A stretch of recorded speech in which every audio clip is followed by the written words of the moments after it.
संयुक्त राष्ट्र के प्रमुख एंटोनियो गुटेरेस ने सुरक्षा परिषद की बैठक में कहा कि हमास ने इजराइल पर हमला अकारण नहीं किया है। उनकी इस टिप्पणी से इजराइल नाराज हो गया है और उसने संयुक्त राष्ट्र प्रमुख से इस्तीफे व माफी की मांग की है।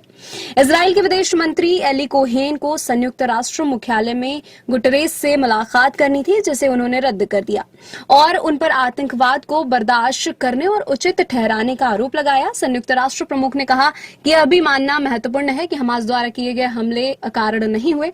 फलस्तीन के लोगों को 56 वर्षों से घुटन भरे कब्जे का सामना करना पड़ रहा है। गुटेरेस ने कहा कि उन्होंने अपनी जमीन को लगातार बस्तियों द्वारा हड़पते और हिंसा से ग्रस्त होते देखा है। उनकी अर्थव्यवस्था चरमरा गई, उनके लोग विस्थापित हो गए और उनके घर ध्वस्त कर दिए गए।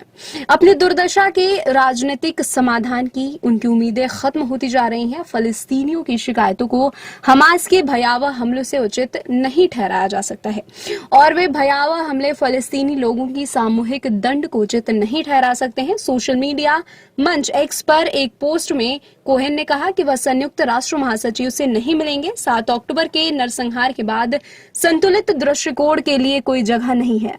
हमास को धरती से मिटा देना चाहिए। बाद में संयुक्त राष्ट्र में इजराइल के राजदूत गिलाद एर्दान ने कहा कि महासचिव महोदय, आप सारी नैतिकता और निष्पक्षता खो चुके हैं। जब आप ये भयानक शब्द कहते हैं कि ये जघन्य हमले अकारण नहीं हुए हैं, तो आप आतंकवाद को सहन कर रहे हैं और आतंकवाद को सहन करके आप आतंकवाद को उचित ठहरा रहे हैं। मुझे लगता है कि महासचिव को इस्तीफा दे देना चाहिए। हमने उनसे माफी की मांग की है।